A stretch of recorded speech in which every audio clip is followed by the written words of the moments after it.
What's up, fellow Clashers? It's Apollyon here, and I seem to really learn a lot from cleanups. I mean, I'm not sure if if it's one of your favorite videos that I do is cleanup attacks, but I find them incredibly beneficial to go over what went wrong and all that kind of stuff, and then see a similar type of strategy hit. Sometimes, maybe not even so much. Maybe sometimes we tweak it more than the initial attack was. But let's go ahead and take a look at a couple of attacks that went wrong and what was done to make them, I guess, right.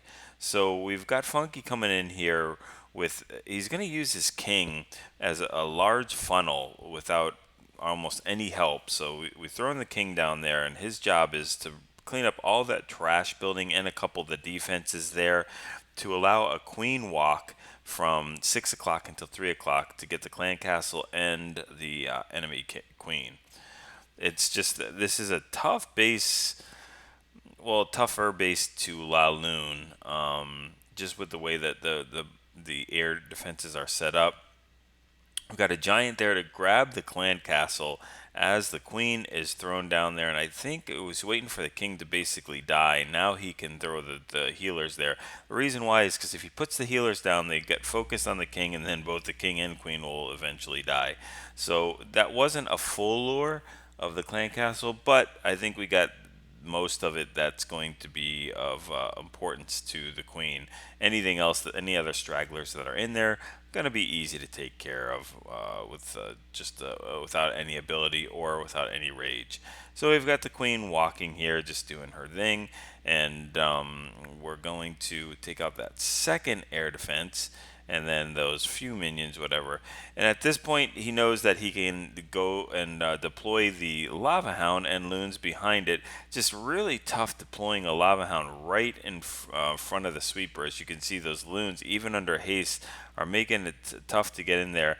And then he sends the two other Lava Hounds to go ahead and take out that last air defense. If those loons are really fighting the sweeper, and he finally sends, I think it's a rage. It might be a haste. I don't know. I think it's a rage. I'm pretty sure it's a rage. The queen has taken out the enemy king and enemy queen, and she's basically tanking that expo. But this LaLoon deployment is just not getting it done. Too many loons lost in the sweeper. We have a lonely Lava Hound that's just tanking by itself, and unfortunately, as soon as it's popped, it's gonna get all the pups taken out. The queen finally breaks through and is gonna take out that expo, and then make her way into the core and start to take out the wizard tower, or try to take that out. If we run out of time, actually, I don't think we ran out of time. I think we rage quit that attack. I think we saw that we weren't gonna do anything there, but whatever it is, what it is. I don't recommend ever rage quitting or quitting before the end of time. Let me just make sure that I say that. Yeah, it was 2.5 minutes. Okay, well, whatever. So we're gonna go and look at Alistair cleaning this up. He's still going to do an air attack, but he's going to do a king queen swap. So he's tripping the clan castle with that giant, and the cool thing is he's going to use a poison to take care of that enemy queen and the clan castle. Poor king is going to tank all that DPS, but is going to rage up really quick, or use that ability real quick to take care of the enemy king. Start to bang through the wall to try to get to the queen, and the queen is going to have queen on queen action as she's focused on those barbarians. The friendly queen is not touched at all, and he can start his I think it's quad LaLoon, 4 lava hounds and like so many loons there. I think it was like 24 if I'm not mistaken. And he picks a tough way to again come in with the sweeper, but he just does such a nice job all around with his loons, especially towards the end. You'll see he does send a couple of those loons to their death up top there, but he's got those lava hounds that are coming in towards that core into the AD. But he has no more lava hounds to deploy, so it's really up to these loons to use those spells and kind of dodge as many traps as they possibly can. The cool thing about why he could deploy all those hounds at the same time is that other air defense was tanking each other. So both of those air defenses were firing on the lava hounds and not on the loons coming in. So he's got no lava hounds. He's got 5 loons left over, but he does have a rage and a heal, and it's a very nice rage. Watch, they go from one defense to another, all standing in rage the entire time, and then the back end loons will go ahead and take out those Teslas under heal. Now he did save himself one extra loon, just for cleanup, and he's gonna have to wait till that stupid little pesky sweeper goes down. Now he can drop the loon in wherever he needs to. There we go. I don't think we were on any trouble with time, but still, it's better to be safe than sorry. And I love to bring the or keep the extra loon or two in there just for cleanup. So really, really good attack. Still sticking with air, but just tweaking it instead of doing that king queen walk, drop in all those healers for the queen, and capitalizing on being able to take out the clan castle king and queen, enemy king and queen, with just his king and queen and no spells, which allows him to bring 23 loons and 4 hounds and a couple minions. So really nice. Let's go ahead and look at one more cleanup, and we'll look at number 20.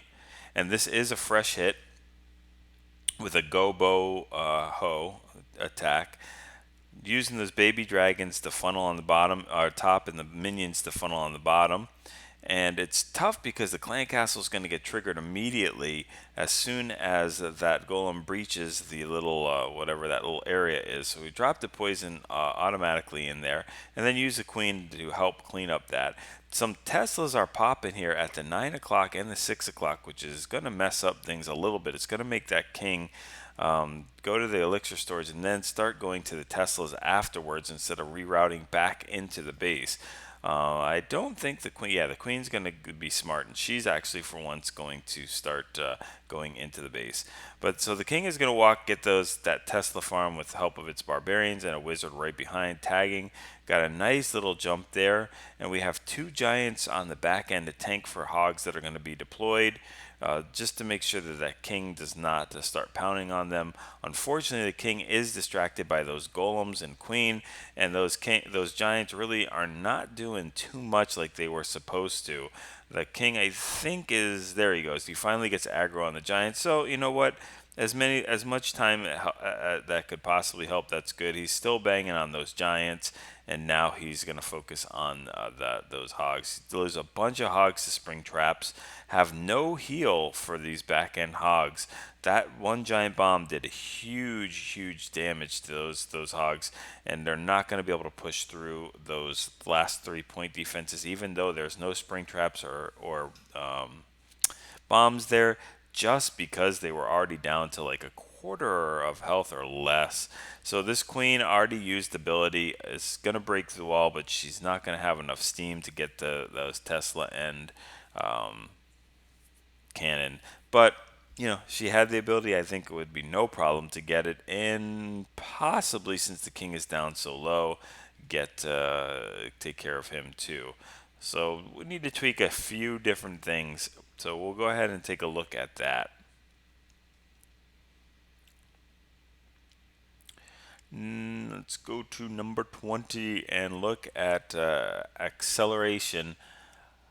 Take care of this, and he's going to come in from the 5 o'clock compartment and really hit that Tesla farm head on, and just come in with a little different angle. So still using 2 jumps. I think the same spell composition: 2 jumps, a heal, and a rage. Getting probably a little bit more value out of that baby dragon here.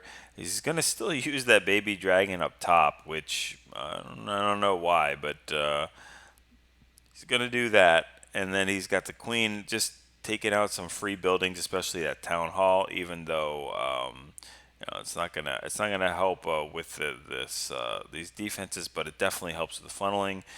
Nice, being able to see that you've got those wizards to take that out. Already sending in those 2 golems in there, saving one on the back end, or not the back end, I'm sorry, saving one in to get into the core here. Very nice funneling job, and dropping a jump there, so it's just a little bit off. And fortunately, I don't think the bowlers walk, so he's a little bit not lucky is the right word, but though that gold storage at 7 o'clock could definitely have pulled them and the queen to go ahead and take care of that. But fortunately, they go into the base to take that out, and now it's just gravy as they're making through. I think he's got all of his bowlers, his golems, his queen. I think the enemy king, yeah, his friendly king is down, so the enemy king is still up. But his queen is going to focus on their king, and she's going to take him out. So now we've got a heal left over for the hogs, just like last time. We're going to basically use the same type of healing. Just going to change the deployment a little bit and hold a couple of hogs towards the end. Notices that he has his friendly queen up with ability, so he doesn't have to push so heavy with that hog uh, deployment there. And I think they've already tripped that. Yeah, they've already tripped the bomb. So he's got two fresh hogs and another one that's pretty damaged, and then he's gonna have the two loons on the back end, which is the big change from what Jamie had done. Didn't even really need the loons, but if those hogs would have died, those loons would have come in there and taken care of that Tesla and then eventually the cannon. So Queen finally uses her ability. He has a giant that's just pounding on things up top because that's what giants do. And I think a skelly trap, the air skelly trap, is taking out these poor loons one by one. But those hogs, they got nothing on them. So we've got a 3-star hit here and nice cleanup on both of those attacks. So hopefully you all enjoyed it. If you please like, subscribe if you haven't already. Feel free to go ahead and share these with your clan members if you guys enjoy this and you do benefit and learn from it. I'm sure they will as well. And yeah, I mean, I don't get many views on these cleanup attacks videos, but I really feel like this is how I learned to be able to tweak attacks and what's been done wrong and what kind of changes can make a decent attack strategy even better to turn those 2 stars into 3. So hopefully you all enjoyed it. I always say use those friendly challenges to just get used to all these different style of attacks and the timing and everything else down. So go ahead and get those 6-star clan wars and practice those 3-star attacks.